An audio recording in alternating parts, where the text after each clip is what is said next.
GVMC zone 2 commissioner సింహాసనంపై ఆదాయానికి మించి ఆస్తులు కలిగి ఉన్నట్లు ఏసీబీ కేసు నమోదు అయింది.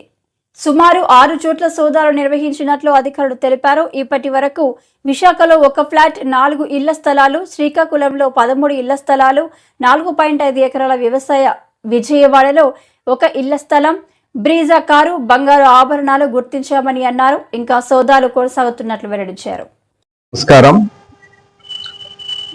Anti corruption bureau Andhra Pradesh director general Shri Atul Singh IPS గారి ఆదేశాల మేరకు మన విశాఖపట్నం జీవీఎంసీ జోన్ 2లో జోనల్ కమిషనర్ గా పనిచేస్తున్న పొందూరు సింహాచలం గారు తన ఆదాయానికి మించి ఆస్తులు సంపాదించారనే బలమైన ఆధారాలతో వారి మీద కేసు నమోదు చేయడం జరిగింది.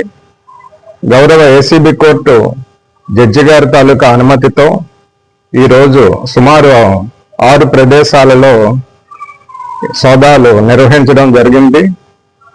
ఇప్పటి వరకు కూడా ఆయన సంపాదించిన ఆస్తులు ముఖ్యంగా మనకు తెలిసినవి ఏంటంటే విశాఖపట్నంలో 1 ఫ్లాటు, అలాగే 4 హౌస్ సైట్లు, అలాగే శ్రీకాకుళం జిల్లాలో 13 హౌస్ సైట్లు, తర్వాత విజయవాడలో 1 హౌస్ సైటు, తర్వాత శ్రీకాకుళం జిల్లాలో సుమారు 4.5 ఎకరాల వ్యవసాయ భూమి, అలాగే 1 బ్రెజా కారు, తర్వాత బంగారు ఆభరణాలు, ఇవి కూడా మా సోదాల్లో బయటకి వచ్చాయి. అయితే ఇంకా సోదాలు జరుగుతున్నాయి. ఇంకా పూర్తి వివరాలు తర్వాత తెలియజేస్తాము. ఇంతవరకు కూడా విశాఖపట్నంలో 2 చోట్ల, శ్రీకాకుళంలో 3 చోట్ల, హైదరాబాద్లో 1 చోట కూడా సోదాలు నిర్వహించాము. ఇంకా పూర్తిగా మీకు తెలియజేస్తాము. అది కొద్దిగా టైం పడుతుందండి. బట్ ఇంతవరకు ఈ ప్రాపర్టీస్ వరకు మనం చెప్పగలిగాము. చెప్తామండి. మొత్తం అవన్నీ కూడా ఫిగర్స్ అన్ని కూడా ఈరోజు రాత్రికి టోటల్ గా మనం తెలియజేస్తాము. బట్ ఆదాయానికి మించి చాలా ఎక్కువగా ఆస్తులు సంపాదించారు. హైదరాబాద్ లో ఏం లేదండి. విజయవాడలో 1 ఫ్లాట్, వైజాగ్ లో 4 హౌస్ సైట్లు ఉన్నాయి, 1 ఫ్లాట్, శ్రీకాకుళంలో సుమారు 13 హౌస్ సైట్లు ఉన్నాయండి, 4.5 ఎకరాల వ్యవసాయ భూమి కూడా ఉంది. అది